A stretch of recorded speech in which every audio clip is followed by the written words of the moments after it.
मिनश्शैतानिर्रजीम। बिस्मिल्लाहिर्रहमानिर्रहीम। अल्हम्दुलिल्लाहि व कफ़ा व सलामुन अला इबादिहिल्लज़ीना इस्तफ़ा, अम्मा बाद। जैसा भाई मैं आपके सामने बताया था, आज की रात बारात की है। इसका जिक्र कुरान और हदीस में भी है। अल्लाह ताला जल्ले शानहू ने इस रात की तारीफ़ करा और रसूल करीम सल्लल्लाहु अलैहि वसल्लम इस बारे में वजाहत फरमा दिया। बारात के माने छुटकारे के। किससे छुटकारा? गुनहगार अपने गुनाहों से छुटकारा पाएगा अगरचे के इस रात में तौबा कर लिया तो। और गरीब अल्लाह ताला जल्ले शानहू के गज़ब से छुटकारा पाएगा बशर्ते कि अल्लाह से मांग लिया तो। अमीर अपने मालदारी के माल के घुमंड से छुटकारा पाएगा बशर्ते कि ज़कात अदा कर दिया तो। और जितने भी जालिम किस्म के लोग हैं, अगर इस रात में सच्चे दिल से तौबा कर लिए तो अल्लाह उनके गुनाहों से भी छुटकारा करने के लिए तैयार है। मगर शर्त तो यही है कि तौबा सिद्क़ दिल से होना चाहिए। तौबा के माने ये नहीं होते कि कल्ले कल्ले मार लेना चाहिए। तौबा के माने ये है कि जिस चीज़ को हम किए हुए हैं उस चीज़ पर नदामत आइंदा से ना करने का अहद कर लेना कि मुझसे गुनाह हुआ, आइंदा से अब ये गुनाह मैं नहीं करूँगा। ये किसी को बताने की ज़रूरत नहीं है, किसी को बोलने की ज़रूरत नहीं है। तुम जाने, तुम्हारा खुदा जाने। तुम्हारे दिल में क्या बात आ रही है, वह हुस्सिला मा फी सुदूर, ये तो अल्लाह जानते हैं। अल्लाह बेहतरीन दिलों के भेद को पहचानने वाले हैं। आपके दिल में जो बात आ रही है वो अल्लाह ताला जल्ले शानहू से ये कहें कि ऐ अल्लाह, जो भी मैं कर रहा हूँ तेरे लिए कर रहा हूँ। किसी के दिखावे के लिए, किसी के बतावे के लिए, किसी के कहने के लिए, किसी की शोहरत के लिए नहीं कर रहा हूँ, बस तेरे लिए कर रहा हूँ। हुआ था गुनाह मेरे से, क्योंकि शैतान मेरे पीछे लगा हुआ है। मैं भी इंसान हूँ, कुछ मेरे से गलतियाँ हो गई हैं। अब इस गलती का इजाला ये है कि तू माफ़ करने वाला है। चूँकि ये बात सुनाई जा रही है, मैं तेरे से माफ़ी मांग रहा हूँ। ऐ अल्लाह, तू मुझे माफ़ कर दे। तो अल्लाह के रसूल सल्लल्लाहु अलैहि वसल्लम ने फरमाया, ये रात में अल्लाह ताला फरिश्तों को बुलाकर, जैसा हमारे इस माहौल के अंदर साल में एक मरतबे हम जश्न मनाते हैं, अपने कारोबार के ताल्लुक़ से खाते लिखते हैं, या उसको जो है हम फातिहा वगैरह दिलाकर कुछ शुरू कराते हैं कि भाई आज से हमारा ये मामला शुरू हो गया। जैसा गैर लोग, हिंदू लोग दीपावली के वक्त में जो है पूजा करके अपने खाते शुरू करते हैं, मुसलमान हजरात महीने के शुरू में जैसा मुहर्रम का महीना आया तो अपने कारोबार का मामला शुरू करते हैं, ज़कात का मामला। इस तरह से अल्लाह ताला जल्ले शानहू इस एक साल के पूरे मामले को आज रात में पूरा करते हैं। किसी के मरने का, किसी के शादी का, किसी के रोज़ी का, किसी के हालात के आने का पूरा मामला आज की रात तय होने वाला है। इसीलिए रसूल करीम सल्लल्लाहु अलैहि वसल्लम ने फरमाया, आज के दिन अल्लाह ताला जल्ले शानहू की रहमत जोश में रहती है। जो मांगता है अल्लाह उसे दे देते हैं। इसीलिए रसूल करीम सल्लल्लाहु अलैहि वसल्लम के ताल्लुक़ से हज़रत आयशा रज़ी अल्लाह ताला अन्हा फरमाती हैं, मैं एक मरतबा हुज़ूर सल्लल्लाहु अलैहि वसल्लम को इशा की नमाज़ पढ़कर अपने पास आकर सोते हुए नहीं देखा, बल्कि लेटना चाह रहे थे। कहा आयशा छोड़, अब मैं तो जा रहा हूं, सीधे कब्रिस्तान पहुंचे। जन्नतुल बकी करीब में है।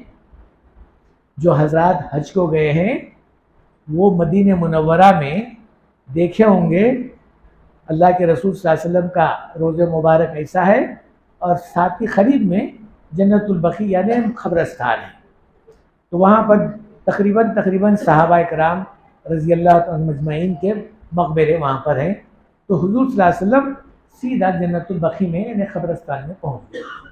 बहुत काफ़ी देर तक अल्लाह के रसूल सल्लल्लाहु अलैहि वसल्लम दुआ करते रहे और यूँ कहा आयशा मैं अल्लाह से दुआ किया हूँ कि अल्लाह ताला इन गुनहगारों को इनके गुनाहों से छुटकारा दिलाए और जो अजाब में मुब्तला है उनको अजाब से छुटकारा दिलाए, और फिर जो अल्लाह के गज़ब में मुब्तला थे अल्लाह उनको गज़ब से जो है दूर करवा दे, और फिर इनकी मग़फ़िरत करवाने के लिए दुआ किया। मेरी दुआ अल्लाह ने कबूल कर लिया। ये अल्लाह के रसूल सल्लल्लाहु अलैहि वसल्लम ने फरमाया। इसीलिए अक्सर व बेशतर हमारे बुजुर्ग हजरात इस रात में कब्रिस्तान जाते हैं। इन्हें सुन्नत है ना अल्लाह के रसूल सल्लल्लाहु अलैहि वसल्लम की, मगर ज़िंदगी में एक ही मरतबे है, वो हर साल जाने का नहीं है। अगर कोई जा रहा है तो कोई गैर बात भी नहीं है।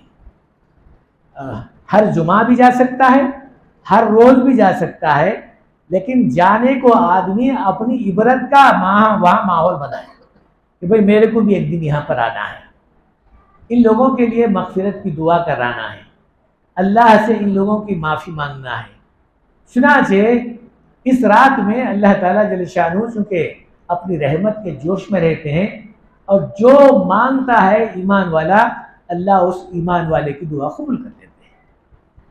चुनांचे हदीस पाक में आया है रसूल करीम सल्लल्लाहु अलैहि वसल्लम इस रात बहुत देर तक दुआ करते रहे। हज़रत आयशा रज़ी अल्लाह ताला फरमाती हैं मैं देर तक हुज़ूर सल्लल्लाहु अलैहि वसल्लम को दुआ मांगते हुए कब्रिस्तान में देखी, और काफ़ी देर के बाद हुज़ूर सल्लल्लाहु अलैहि वसल्लम फिर अपने घर तशरीफ़ लाए। तो मेरे बुजुर्गों दोस्तों, हमारे इस फेल पर कहीं ऐसा ना हो कि जिसे लोग देखकर तमाशा ना बनाए। कुछ लोग नहीं मालूम कुछ और चीज़ें करते हैं, नाजेबा हरकतें करते हैं, वहाँ जाकर कुछ फूल वगैरह वगैरह वगैरह। भाई फूल चढ़ाना फूल रखना कोई गैर ज़रूरी बात नहीं है, लेकिन इसको जो है मुस्तकिल तरीके से आदत बना लेना ये बुरी बात है। इसलिए खबर के ऊपर फूल का डालना साबित है, हदीस से साबित है, लेकिन उससे कहीं खबर वाले से कहीं ज़्यादा जिंदा उसका पहनना या इस्तेमाल करना मुस्तहिल है। नहीं समझिए बात को आप, समझे नहीं बात को आप, अब समझा देते। हमारे पास मुर्दे के ऊपर फूल डालने को हम सवाब समझते हैं, बिल्कुल सवाब है, अजाब नहीं है, लेकिन इसको सवाब समझकर ही करना, हमेशा करना यह बुरा है। इसीलिए फूल का ज्यादा पहनने वाला जिंदा मुस्तहिक है, मुर्दा नहीं है। अल्लाह के रसूल सल्लल्लाहु अलैहि वसल्लम एक दरख्त की शाख खबर के ऊपर लगा दिए। सहाबा कराम रज़ी अल्लाह तआला ने पूछा या रसूल अल्लाह आप ये शाख क्यों लगाए? कहा जब तक ये शाख हरी भरी रहेगी, ये हरी भरी जो शाख है वो अल्लाह का जिक्र करती है। अब ये दरख्त जो हरा दिख रहा है आपको, ये अल्लाह का जिक्र कर रहा है। जब तक ये हरा भरा है अल्लाह का जिक्र है इसमें। जहाँ अल्लाह का जिक्र खत्म हो जाएगा, ये जो है दरख्त हरा भरा नहीं रहेगा, सूख जाएगा, खुश्क हो जाएगा। जाहिर बात है खुश्क हो गया तो उसका मुकाम क्या होगा? अब उसको रखेंगे नहीं, उसको तोड़ेंगे, चूल्हे में जला देंगे। जो चीज अल्लाह के जिक्र से खाली है वो दोज़ख में जाएगी। समझे नहीं बात को? समझ में आ रही नहीं आती? मैं तो बिल्कुल आसान तरीके से समझा रहा हूं। अल्लाह का नाम लेने वाली चीज हरी भरी होती है, जहां अल्लाह का नाम उसके अंदर से खत्म हो जाएगा तो सूखकर खुश्क हो जाती है। तो जाहिर बात है सूखकर खुश्क होने वाली चीज को नहीं रखा जाता बल्कि तोड़कर जलाया जाता है। जलाते कहाँ है? तो कहा ईंधन, ईंधन जिसको चूल्हे में जला देते हैं। तो जो चीज अल्लाह के नाम से खाली हो जाएगी वो चूल्हे में जाएगी, यानी ईंधन में, दोज़ख में जाएगी। तो अब यह अल्लाह का नाम लेने वाला इंसान अल्लाह का नाम लेने से खाली हो जाएगा तो इसका मुकाम भी दोज़ख हो जाएगा। इसीलिए फरमाया ला तक़ूमुस्साअता हत्ता युक़ाल फिल अर्ज़ि अल्लाह अल्लाह। ये जो दुनिया बाकी है, निज़ाम कायनात बाकी है, सारी की सारी दुनिया को अल्लाह बाकी रखे हैं, अल्लाह की नाम की वजह से बाकी रखे हैं। जहां अल्लाह का नाम खत्म हो जाएगा दुनिया खत्म हो जाएगी। जैसे इंसान की सांस चल रही है, इसको हम बोलते हैं जान बाकी है, जान निकल गई तो क्या होगा? जाहिर बात है इंसान मुर्दा हो जाएगा। इसी जिस्म से आदमी के बदबू शुरू हो जाएगी, इसको जमीन पे रखने के काबिल नहीं होगा बल्कि जमीन के अंदर दबा दिया जाएगा, या तो जला दिया जाएगा या फना कर दिया जाएगा, इसलिए कि कहीं इसकी बदबू से लोगों को तकलीफ ना होने पाए। तो जो चीज अल्लाह के नाम से खाली होगी वो दुनिया में बाकी नहीं रहेगी। तो फिर अल्लाह के नाम की वजह से दुनिया जब बाकी है, अल्लाह का नाम खत्म हो गया तो दुनिया भी खत्म हो जाएगी। इसी को अल्लाह के रसूल सल्लल्लाहु अलैहि वसल्लम ने फरमाया ला तक़ूमुस्साअता हत्ता युक़ाल फिल अर्ज़ि अल्लाह अल्लाह। कहा जैसे इंसान अल्लाह के सांस से बाकी है, आदमी के अंदर जारी सांस जारी है, यानी हवा जारी है फिर बाहर आ रही है, जिसे हम बोलते हैं हवा, सांस, दम, रूह, जिसको कुरान ने कहा यसअलूनका अनिर रूह कुलिर रूह मिन अमरि रब्बी। लोग आके पूछेंगे या रसूल रूह क्या चीज है, आप बताइए। तो अल्लाह के रसूल सल्लल्लाहु अलैहि वसल्लम से फरमाया जा रहा है, कुरान बता रहा है, रूह जो है एक अल्लाह का हुक्म है, एक अल्लाह का हुक्म है। अल्लाह का हुक्म अगर जिस्म के अंदर से निकल गया तो जाहिर बात है फिर इंसान का जिस्म लाशा हो जाएगा, किसी काम का नहीं होगा। आप मैं अगर जिंदा है तो कई को है, कैसे है? कहा भाई सांस चल रही है, रूह चल रही है, दम चल रहा है, तो सांस आदमी जिंदा है, ये निकल गया तो आदमी मुर्दा हो जाएगा। तो कहा जब तक आदमी के जिस्म के अंदर अल्लाह का हुक्म बाकी है तो आदमी जिंदा है। अल्लाह का हुक्म निकल गया तो आदमी मुर्दा हो जाएगा।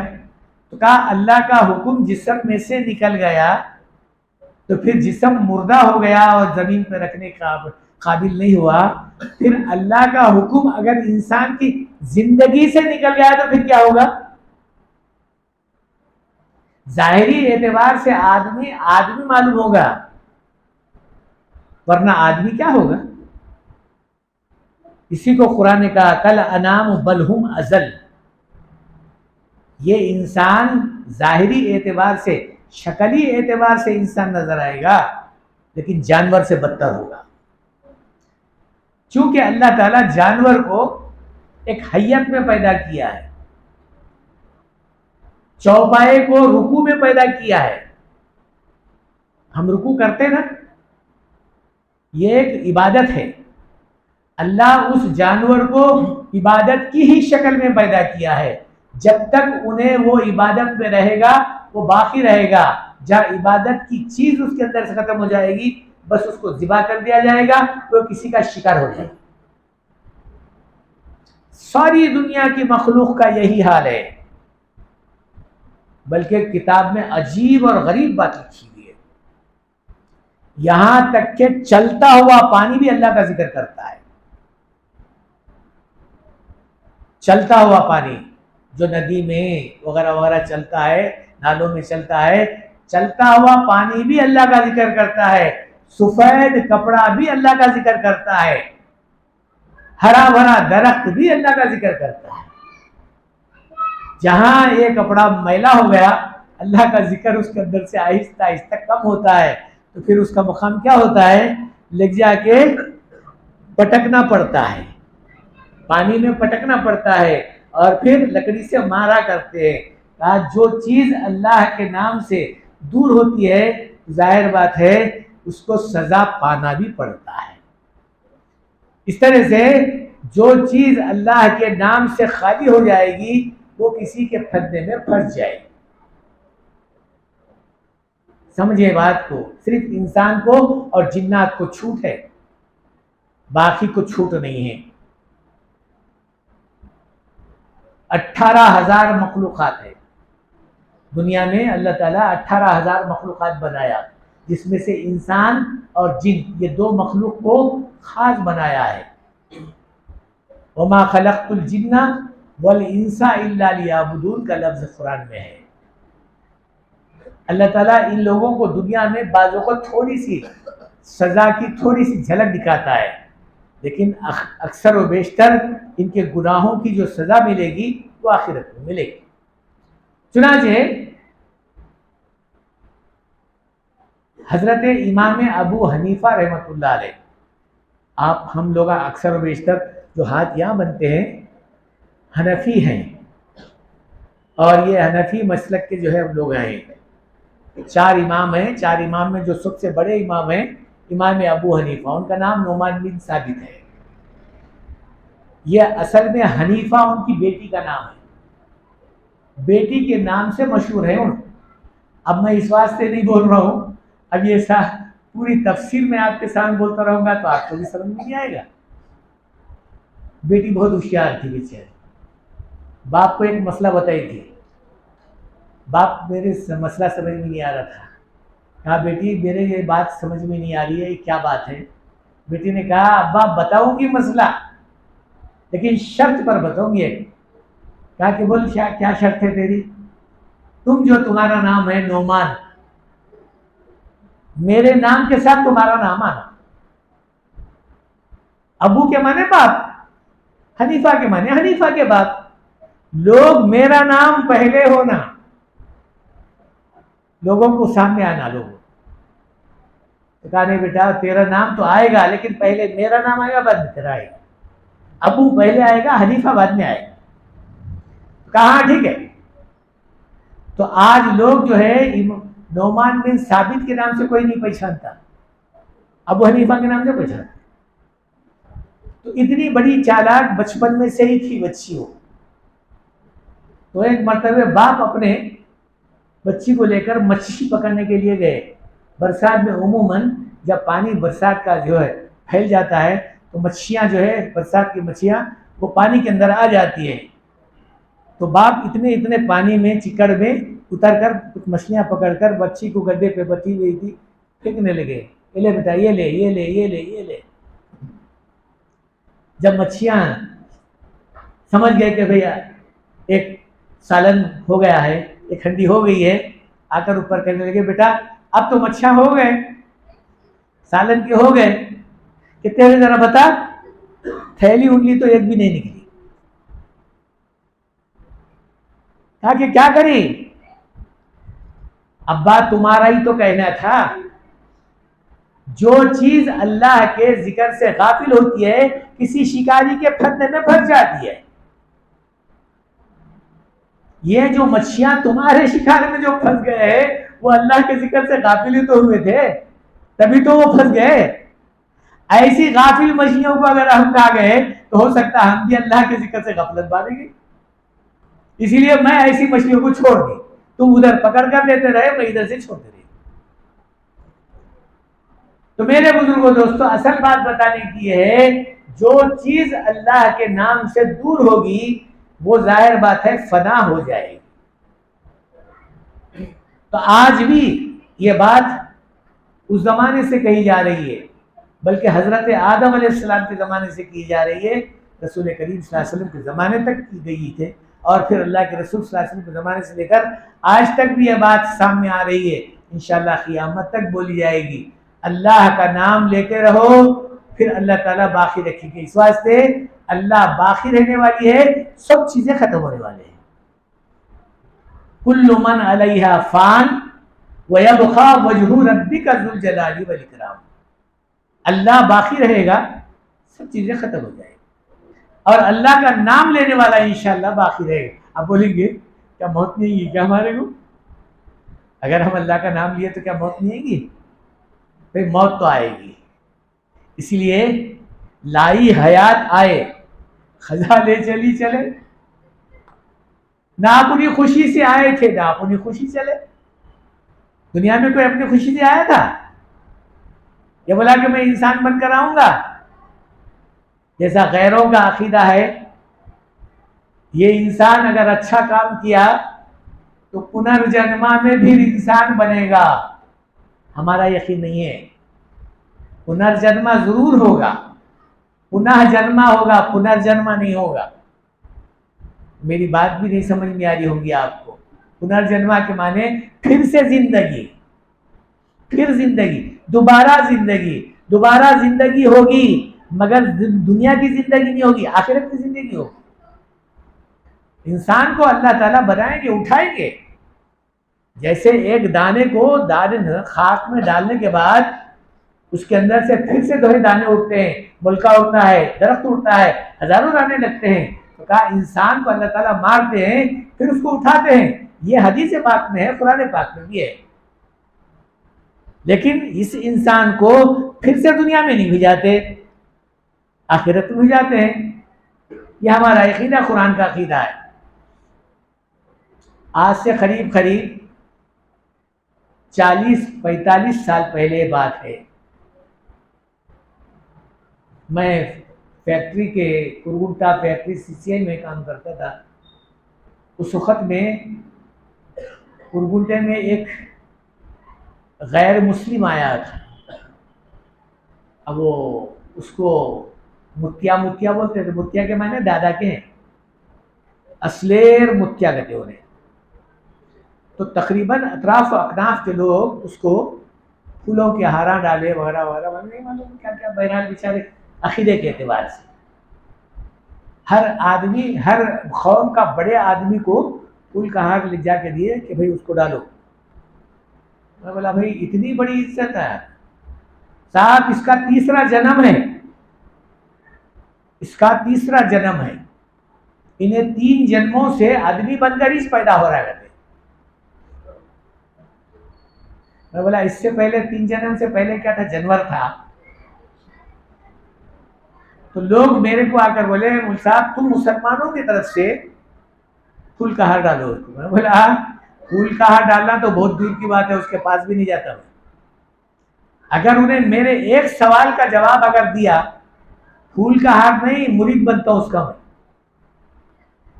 फूल का हार तो बहुत दूर की बात है, मैं मुरीद बन जाता हूं, उसका शागिर्द बन जाता हूं। का क्या जवाब है? इससे पहले जन्म में उन्हें क्या था और कौन था और कहां था? अभी तो इंसान बनकर पैदा हुआ है ना भाई। इसके पहले जन्म में कौन से घर में था, किसका बेटा था, किसका बाप था, हम तहकीक करेंगे। अगर सही निकला तो फिर ठीक है, उसके शागिर्द बन गए, उसके मुरीद बन जाएंगे। अगर सही नहीं निकला तो फिर मुसलमान बनना पड़ेगा उसको। पहले बात पूछ कर आओ उसे। अब वो जो हमारे से बात करने वाले साहब थे कहने लगे और साहब ये बातें हमारी समझ में नहीं आ रही। मैं बोला तुम्हारी समझ में आती? तुम्हारी समझ में कहाँ आते बाबा? ये अच्छे से अच्छे जो है महान भाव के से समझ में नहीं आते, तुम्हारी समझ में क्या आते? वो जो आया तीसरा जन्म लेकर उसकी समझ में भी नहीं आता है, तुम्हारी समझ में क्या आता है? तो मेरे बुजुर्गों दोस्तों, ये सारी बातें बेकार हैं। जो आदमी बोलता है कि भाई फिर से दुनिया में आएगा, नहीं आएगा, हो ही नहीं सकता। हाँ इतना जरूर है कि आदमी उठकर हमारे अकीदे के एतबार से अल्लाह के पास पहुंच जाएगा। अब अल्लाह ताला के पास अगर वाकई गुनहगार है तो दोज़ख के हवाले होगा, अगर नेककार है तो इंशाअल्लाह जन्नत का मुस्तहिक बन जाएगा। अब वो जो मामला है आज की रात तय है, अल्लाह ताला तय कर दे रहे। किसी की शादी हो रही है आज, अल्लाह ताला लिख देंगे कि इसकी शादी अब के साल है, यानी एक साल में कितने जो है मामले हैं, क्या क्या होने वाले हैं उसके किस्मत में। शादी है, बच्चे है, बीवी है, रिज़्क़ है, खाना है, पानी है, सारी बातें जितनी भी चीजें हैं एक इंसान के पास एक साल में पूरे के पूरे आज की रात फरिश्तों के हवाले कर दिया जाएगा। अल्लाह के रसूल सल्लल्लाहु अलैहि वसल्लम ने फरमाया, आज की रात में अगर कोई आदमी अल्लाह से मांगता रहे और कल का दिन रोजे से रहे, रोजा फर्ज नहीं है, नफिल है ये, लेकिन चूंकि अल्लाह की रहमत जोश में है ना, अगर हमारा नाम आ गया मुर्दों के फेहरिस्त में आया तो चलो कम से कम हालत रोजे में तो आ जाएगा, दुआ के शक्ल में तो आ जाएगा, अल्लाह की रहमत में तो आ जाएगा। लेकिन किसको क्या मालूम है कि भाई हमारा नाम किस में आने वाला है, वो तो अल्लाह ही जानते हैं। इसीलिए कहा अगर आदमी इस रात में नेक काम करने की नियत ही कर लेना है और नेक काम करने का इरादा करके आगे बढ़ गया, सहर कर लिया, दुआ कर लिया, तहज्जुद पढ़ लिया और फिर कब्रिस्तान को जाकर आया और फिर साथ ही साथ अल्लाह ताला जल्ल शानहू से अपनी माफी का मामला भी कर लिया और कल का दिन रोजे का जो है रखने का इरादा कर लिया, इन सारी बातों के दरमियान में अगर अल्लाह ताला जल्ल शानहू के यहाँ पर इसका मामला रोजी का वगैरह और जो भी होगा तय हुआ तो इंशाअल्लाह इसकी जात उम्मीद है अल्लाह ताला इसका नाम अच्छे लोगों में शामिल कर देगा। ये बात भी आप लोग सुने होंगे, जब कोई मामला अच्छाई का होता है, शिगोल अच्छा हुआ तो सारा मामला भी अच्छा होता है। क्या मतलब उसका? अरे भाई आदमी जो काम कर रहा है वो घड़ी अच्छी होना करे, आगे का काम पूरा अच्छा होता है। अगर आज की घड़ी में अल्लाह की मर्जी के मुताबिक अगर काम हुआ फिर तो सारा काम अच्छा होगा, अगर मर्जी के मुताबिक नहीं हुआ तो। चुनाचे एक साहब जो हजरत मौलाना ज़करिया साहब रहमतुल्लाह अलैह अपनी किताब में लिखे, जरा पीने के आदी थे, हमारे भाया भी है ना, नींद नहीं आती कहते वो लगाए तक का, तो लोग भी थे वैसी चीज। और वहाँ अरबस्तान में उमूमन पीना तो पीना है छे, जरा लौटबाजी भी करते थे, गैर जरूरी कामा भी करते थे। तो उस जमाने में उन्होंने जरा पीना भी और फिर अपनी जो है दाश्ता से जो लड़की हुई थी लौड़ी से, 2 साल की लड़की थी, 2 साल की, और बड़ी खूबसूरत भी थी। इत्तेफाक की बात है वो पी कर आके सो गए। चूंकि अल्लाह ताला जल्ल शानहू के दिल मैं पहले बताया था, दिल अल्लाह जानते हैं, हम तुम नहीं जानते। इसीलिए किसी कहने वाले ने कहा दिल असल में अल्लाह ताला जल्ल शानहू से ताल्लुक़ रखने वाला इंसान चेहरे के एतबार से चाहे कैसा ही क्यों ना हो, मगर दिल के एतबार से अल्लाह से लगाव रखना चाहिए। चुनाचे दिल में था उनके कि मैं बुरा कर रहा हूं।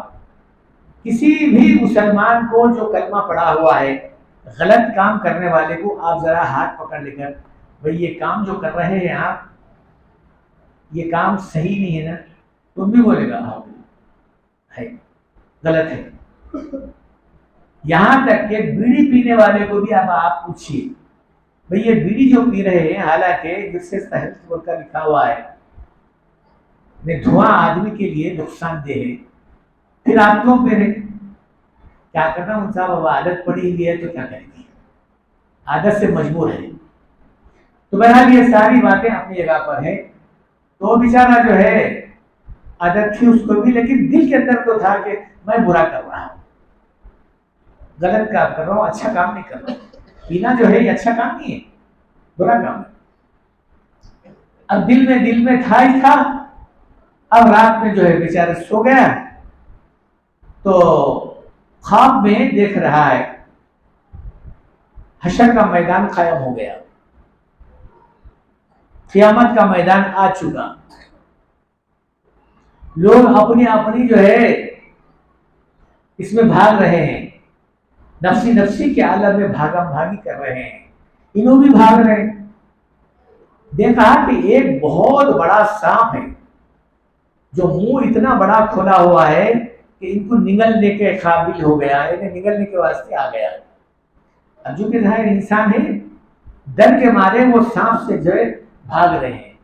अब भागते भागते भागते देखा एक आदमी जो है सफेद कपड़े पहना हुआ है, मगर बिल्कुल ज़ईफ आदमी है, कमजोर आदमी है, कोई दम नहीं है उसके पास। कहने लगा, अजी भाई साहब, ये देखो सांप मेरे पीछे पड़ा हुआ है। तब वो साहब बोल रहे हैं, भाई साहब मेरे अंदर तो बचाने की ताकत तो नहीं है, बचाने की, अलबत्ता इतना जरूर है, आप यहां से ये पहाड़ के ऊपर जाओ, क्या पहाड़ रखना है, ये पहाड़ के ऊपर जाओ, हो सकता है वहां कोई चीज तुमको मिल जाएगी। पहाड़ के ऊपर चढ़ गए, मगर वो पीछे पीछे भाग रहा है, सांप पीछे ही पीछे जा रहा है उसको। अब ये डर के मारे समझ में कुछ भी नहीं आ रहा। देखा तो एक बाहर वहां पर मदरसा है, मदरसा, दीनी मदरसा चल रहा है, कोई आवाज देने वाला आवाज दे रहा है, वहां अंदर से आवाज आ रही है, अरे भाई एक आदमी बहुत ज्यादा परेशान हालत में यहाँ पर पहुंचा हुआ है, छुट्टी करो, शायद कोई अमानत उसकी होगी जिसको वो बचा सके। थोड़ी देर में घंटी हुई, अंदर से कुछ निकले तो वो जो बच्ची थी उसकी उन्हें इंतकाल कर गई थी, जिससे मोहब्बत थी उसे। जैसा ही वो बच्ची को देखा, बाप को देखी तो बच्ची एकदम बाप के पास आ गई, कहने लगी, अब्बा आप और यहाँ? बेटा सारी बातें एक तरफ, सांप आ गया है, करीब आ गया और मेरे को जो है उससे डर बहुत ज्यादा हो रहा है। तो बाप को पकड़ लेकर कहने लगी, मेरे बाप को तू काटने के लिए आया? एक मुंह पे मारी तो सांप पीछे पलट कर भाग गया। उसके बाद बच्ची से जब खुश हुए और सांप से छुटकारा हो गया तो कहने लगे, बेटा मेरी ये बात समझ में नहीं है कि तू यहाँ पर। कहने लगे, अब्बा जान जितने भी मुसलमान के बच्चियां मरती हैं, बच्चे हो बच्चियां मरते हैं, तो ये मदरसे में हमारे को शरीक करा देते हैं। इस मदरसे के जो उस्ताद हैं हजरत इब्राहिम अलैहिस्सलाम है, हमको पढ़ाते हैं, और तुम्हारे आने की इतला जहां हमको मिली तो हमारी छुट्टी हो गई, इसलिए वही कहा, बेटा ये बात तो ठीक है, लेकिन ये सांप क्या चीज थी? वो बड़े मियां जो सैयदुल उमर वो थे। कहने लगे, अब्बा जान ये सांप तुम्हारे गुनाह है, इतने ज्यादा गुनाह हो गए तुम्हारे कि तुम्हारे को अब गुनाह बचा नहीं सक रहे, और ये जो सफेद आदमी जो थे वो तुम्हारे नेकियां हैं, इतने कमजोर हैं कि वो सांप से भी तुम्हारे को बचाना मुश्किल हो गया। अलबत्ता चूंकि हमेशा नेक काम सही रहबरी करते हैं, तो तुम्हारी सही रहबरी करके मेरी तरफ भी जाती है। कहा कि बेटा ये तो बात बहुत अच्छी है, मगर मेरी ये हैबत जो आ रही है इसको क्या किया जाए? कहा कि अब्बा जान कोई फिक्र की बात नहीं है, बस अल्लाह से आज का दुआ का मामला करिए, हो सकता है अल्लाह तुम्हारी दुआ को कबूल करेंगे। जब नींद इनकी होशियार हुई या आंख खुली तो आधे से ज्यादा रात गुजरी थी, वो आज ही की रात थी, यानी शब बारात थी। अल्लाह शब बारात और मैं पिया हुआ और मेरी बच्ची आज, मेरे को जो है ऐसा मामला हुआ, हो सकता है मेरे गुनाहों की जो है नहुसत की वजह से मुझे ये ख्वाब दिखाया गया है, तौबा कर लिए और आइंदा से ना करने का अहद कर लिया। और उस बुजुर्ग का नाम है मालिक बिन दीनार, उस बुजुर्ग का नाम है। हजरत शेखुल हदीस मौलाना जकरिया साहब रहमतुल्लाह अलैह अपनी किताब में लिखे हैं। अब जब तौबा कर लिए, अल्लाह से मामिला कर लिए, तो अल्लाह ने उनको बहुत बड़े वलियों में शामिल कर दिए और कहा कि मालिक अब तेरा शुमार बड़े बड़े अल्लाह वालों में होगा। चुनाचे एक जगह लिखा है, रास्ते से जा रहे हैं, एक नौजवान अपने घर की तामीर कर रहा है। ये पत्थर यहाँ लगेगा, यहाँ खिड़की यहाँ बैठेगी, ये दरवाजा ऐसा। तब ये देखा कि नौजवान तो बड़ा खूबसूरत है माशाल्लाह। उसके बातों को देखकर जो है थोड़ी देर ठहरे, कहा अरे भाई ये जो तामीर कर रहा है ये कितने का है? कहने लगे उस जमाने के 2000 दीनार, 2000 दीनार। अभी मालूम 2000 दीनार कितने पैसे होते कि अल्लाह कुछ मालूम। 2000 दीनार क्या, मैं मकान बन रहा हूं। तब चूंकि ये अल्लाह वाले आदमी थे, कहने लगे अरे अल्लाह के बंदे, दुनिया का घर तो तेरा खत्म हो जाएगा, क्या ही अच्छा होता कि अगर तू आखिरत में घर बना लेता। तो कहने लगा आखिरत में घर? अरे बात ऐसी सुन ले मेरी, जिस जगह पर जाफरान की मिट्टी हो, जिस जगह पर सोने के जो है चांदी के ईंटा हो, ऐसा महल तुझे दिया जाएगा जहां हूर और गिलमान तेरे जो है इंतजार में हो, ऐसा महल तैयार होगा तेरा। तब ये सब बातें सुनने के बाद कहने लगा अजी बड़े मियाँ, खाली बातें बोलने से चलने वाला नहीं है, लिख को देते क्या? लिख को देते? तो बोले हाँ हाँ बराबर लिख कर दूंगा, बराबर लिखूंगा बाबा, लिखो। जब का जब लेकर आए पेन और कलम लेकर आया, बोले लिख कर दे दिया। अगर ये पैसे जो है मेरे को दे दिए तो मैं इसके बदले में ये दूंगा, ये दूंगा, ये दूंगा, सब चीजें उसके अंदर लिख दिए। उसके बाद में कागज उसके हवाले कर दिए। वो 2000 दीनार यूं ले लिए, लेकिन थोड़ी देर में पूरे का पूरा तकसीम कर दिया। अल्लाह इनकी जबान में इतनी ताकत रख दिया था कि अच्छे अच्छे नौजवान भी इनकी बात को सुनकर अल्लाह वाले बन जाने वाले। चुनाचे चंद रोज के बाद हजरत मालिक बिन दीनार रहमतुल्लाह अलैह फिर उस गली से गुजरे। चंद रोज के बाद तो ये काला जो है वहां पर पर्चा लगा हुआ था। क्या मतलब काला पर्चा लगा? काला पर्चा जब लग जाता है तो किसी का इंतकाल हो जाता है। मालूम हुआ काला पर्चा लगा तो वो नौजवान का इंतकाल हो गया। लोग बोलने लगे अरे क्या बात है भाई, आप यहाँ ठहरे हुए? कहा कि मैं ये काली पर्ची को देख रहा हूँ। तो लोग कहने लगे जिस नौजवान का जो है यहाँ पर मामला था, मकान बन रहा था, उसका इंतकाल हो गया। कितने दिन हुआ? कहा 10, 12, 15 दिन हो गया। अरे इस अफसोस करें थोड़ी देर। उसके बाद में जाकर हजरत थोड़ी देर उसके बाद बाजू में घर में जाके दुआ करने लगे तो देखा कि एक पर्चा जो मिहराब में पड़ा हुआ है वो मिला।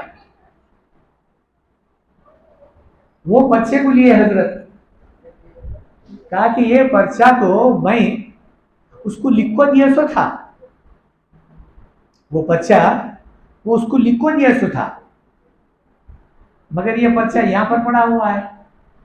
तो जो आदमी गुस्ल लिया था, जो आदमी दफन किया था, जिसको गस्साल कहते हैं, वो भी आया। कहने लगा कसम खाकर मैं कहता हूं ये पर्चा उसके कफन में मैं रखकर दफन किया था, ये पर्चा मैं उसकी खबर में रखा था, कफन में रखा था, उसके बाद दफन किया था, मगर ये पर्चा ये मिहराब में आकर पड़ा हुआ है, मेरी समझ में नहीं आ रहा। जब पलटा के देखा गया तो उसके ऊपर लिखा हुआ था, सुनहरी स्याही से स्याही से लिखा हुआ था, ऐ मालिक जिन चीजों का तू वायदा कर रहा है हम वो सब चीजें उसको दे चुके हैं। जिन चीजों का तू वायदा कर दिया है हम वो सब चीजें उसको दे चुके हैं। आज वो हमारे पास जन्नत में बड़े ऐशो आराम के साथ जिंदगी गुजार रहा है। तो बहरहाल मेरे बुजुर्गों दोस्तों, जब अल्लाह वाले अल्लाह का मामला करते हैं, अल्लाह से तौबा करते हैं, अल्लाह ताला से अपना मामला कर लेते हैं, अल्लाह उनके गुनाहों को माफ ही नहीं करते बल्कि अल्लाह वालों में शुमार भी कर देते हैं। क्या ही अच्छा होता कि हम भी अपने गुनाहों की माफ़ी मांग लेते, अल्लाह से आइंदा से ना करने का अहद कर लेते, और इतना ही नहीं बल्कि जिसके लिए तुम दुआ करेंगे इंशाअल्लाह उनके बारे में भी अल्लाह ताला दुआ कबूल करेंगे। जो दुनिया से जा चुके हैं उन लोगों के वास्ते भी अगर कोई दुआ कर लिया तो क्या बईद बात है, क्या दूर की बात है, अल्लाह उनकी भी मग़फ़िरत करेंगे। इसीलिए हमारी गुजारिश है कि अपने वास्ते भी दुआ कर लेना है, जो लोग दुनिया से जा चुके हैं उनके वास्ते भी दुआ करना है, मगर खुसूसियत के साथ हम अपने मुक़र्रबीन के लिए ख़ास तौर पर दुआ करें, और आइंदा से किसी और के साथ में जो मामला हो रहा है गुनाह का, अल्लाह उसको गुनाहों से बचने की तौफीक दे। ये भी जो है दुआ करते रहें, मगर खुसूसियत के साथ अल्लाह उन लोगों को जो है हर मुसीबत से बचाए, हर परेशानी से अल्लाह ताला उनकी हिफाजत कराए, और उनके जो दुश्मन उनके ऊपर जो मुसल्लत है, तसल्लुत है, अल्लाह उनको निस्त व नाबूद करवाए। और फिर अल्लाह हो सकता है अल्लाह ताला जो निशान हो, आजमाइश के थोड़े दिन और बाकी चल रहे होंगे, लेकिन उन लोगों की परेशानियों को अल्लाह उन लोगों की मुसीबतों को ख़त्म कर दे, और ये सब अपना ईमान को बचाने के लिए, अपने दीन को बचाने के लिए, और फिर साथ ही साथ सबसे बड़ी बात है मस्जिद अक्सा की आज़ादी के लिए कर रहे हैं। जो मस्जिद अक्सा है उसकी आज़ादी के वास्ते कोशिश कर रहे हैं, जैसा उस ज़माने में हज़रत उमर फ़ारूक रज़ी अल्लाह अन्हु के ज़माने में हाथ में आया था, और फिर सुल्तान सलाहुद्दीन अय्यूबी रहमतुल्लाह अलैह फिर दोबारा इसको हासिल कर लिया था। उसके बाद फिर आज उन लोगों के हवाले हो चुका है। आज उन लोगों के पास उनकी जो है जिम्मेदारी में वो लोग जो है अपने मामले को कर रहे हैं, मुसलमानों को ज़्यादा तकलीफ दे रहे हैं, जो जा रहे हैं उनको परेशान कर रहे हैं। तो बहरहाल मेरे बुजुर्ग दोस्तों, दुआ उनके वास्ते भी करते रहें और अपने वास्ते भी करते रहें। अल्लाह हम सब लोगों को इस पर अमल करने की तौफीक नसीब फरमाए। अल्लाहुम्मा सल्ली अलैहि। अच्छा भाई, एक अभी जो है हमारे साहबजादे तल्ला दे रहे हैं, शीरनी का कुछ इंतज़ाम भी हुआ है, आप लेकर जा रहे हैं, दुआ के बाद में तकसीम होगी, आप लेकर जाए। अल्लाहुम्मा सल्ली अला सय्यिदना शफ़ीअना नबियना हबीबना मौलाना मुहम्मद व अला आलिहि सय्यिदना मौलाना मुहम्मद बारिक वसल्लिम। अल्लाहुम्मा हाफ़िज़ना मिन कुल्लि बलाइ दुनिया व अज़ाबिल आखिरह। अल्लाहुम्मा रहम कमा रब्बयानी सग़ीरा। रब्बना रब्बियल मुक़ीमस सलात व ज़ुर्रिय्यति रब्बना व तक़ब्बल दुआ। ला इलाहा इल्ला अंता सुब्हानका इन्नी कुन्तु मिनज़ ज़ालिमीन। अलिफ लाम मीम, अल्लाहु ला इलाहा इल्ला हुवल हय्युल क़य्यूम। अल्लाहुम्मा अजिरना मिनन नार या मुजीर या मुजीर या मुजीर या गफ़्फ़ार। रब्बना रब्बियल मुक़ीमस सलात व ज़ुर्रिय्यति रब्बना व तक़ब्बल दुआ। ऐ अल्लाह, हमारे गुनाहों को माफ़ फरमा, नेक अमाल को कबूल फरमा, परेशानियों को दूर फरमा, मुसीबतों को ख़त्म फरमा, हालात को दुरुस्त फरमा। तेरे ज़ात आली का यकीन हमारे दिलों में पैवस्त फरमा। सही इल्म को जानकर अमल की तौफीक नसीब फरमा। ऐ अल्लाह, सारी इंसानियत में ऐ अल्लाह फिर से एक मरतबे इंसाफ का मामला फरमा। ऐ अल्लाह, जो ज़हर जुल्म और सितम मुसलमानों पर हो रहा है तो ख़त्म फरमा। ऐ अल्लाह, मज़लूमीन की भरपूर हिफाजत फरमा, हिमायत फरमा। जो दुनिया से जा चुके उनकी मग़फ़िरत फरमा, जिनकी मग़फ़िरत फरमा, जिनके दर्जात को बुलंद फरमा। सारी दुनिया में एक मरतबा फिर से इस्लाम का बोलबाला फरमा। ऐ अल्लाह, कुफ्र का मुँह काला फरमा, जुल्म का मुँह काला फरमा। शैतान के शर से, दीन के फितने से, खलल अंदाज की खलल अंदाजी से, ऐ अल्लाह साहिरीन की सहर से हमारी, हमारे काम की, हमारे पूरे साथियों की हिफाजत फरमा। हमारी माँ बहनों के दीन की, जान की, माल की, इज्जत की, आबरू की हिफाजत फरमा। हमारे मसाजिदों की हिफाजत फरमा। हमारे मकातिबों की हिफाजत फरमा, हमारे मदारिसों की हिफाजत फरमा, हमारे मकातिबों की हिफाजत फरमा। ऐ अल्लाह हमारी दीन की हिफाजत फरमा।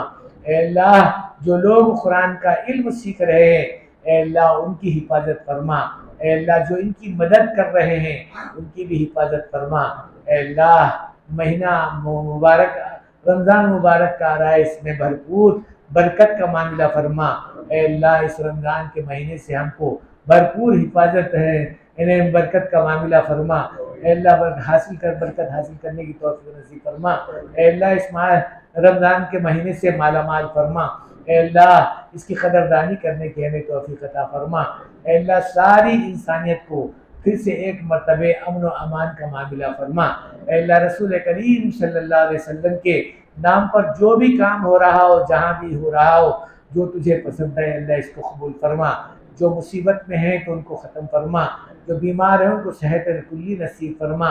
ऐ अल्लाह जो परेशान हाल है उन परेशानियों को ख़त्म फरमा, जो हालात से दो चार है उनके हालात को जो है दुरुस्त फरमा। ऐ अल्लाह रसूल करीम सल्लल्लाहु अलैहि वसल्लम के ऐ अल्लाह उम्मत पर रहम का, करम का और आफियत का मामला फरमा। ऐ अल्लाह हमारी इस मदरसे की हिफाजत फरमा। ऐ अल्लाह जो कोई भी इसकी मदद कर रहा है तू भी इसकी मदद फरमा। ऐ अल्लाह रसूल करीम सल्लल्लाहु अलैहि वसल्लम के तुफ़ैल में हमारी दुआओं को कबूल फरमा। सुबहान रब्बिक रब्बिल इज़्ज़ति अम्मा यसिफून व सलामुन अलल मुरसलीन वल्हम्दुलिल्लाहि रब्बिल आलमीन। भाई मैं बोलना इब्तिदा में भी बोला था, अभी फिर भी बोल रहा हूँ। हमारे इस रमज़ान मुबारक के शुरू से तरावी में इंशाअल्लाह 3-3 पारों का एहतमाम होगा। आप हज़रात अपने अपने साथियों में इस बात को चलाएं। 10 रोज़ में अल्लाह चाहे तो ये कुरान पाक का पूरा सुनना भी होगा। और फिर साथ ही साथ जो हज़रात किसी वजह से काम कारोबार की वजह से अपना जो है वक्त नहीं दे सकते ज़्यादा, तो ये 10 दिन के वास्ते कुरान को सुन ले, ताकि कुरान हमारा नाक़िस ना रहे, हमारा कुरान पूरा जो है हो जाए। और 10 रोज़ के बाद में इंशाअल्लाह कहीं भी जाकर तरावी पढ़ सकते हैं। तरावी का पढ़ना तो अपनी जगह पर वाजिब है, लेकिन कुरान का सुनना भी तो अपनी जगह पर वाजिब है। इसीलिए 10 रोज़ में अल्हम्दुलिल्लाह हमारा कुरान पूरा भी हो जाएगा। हाँ?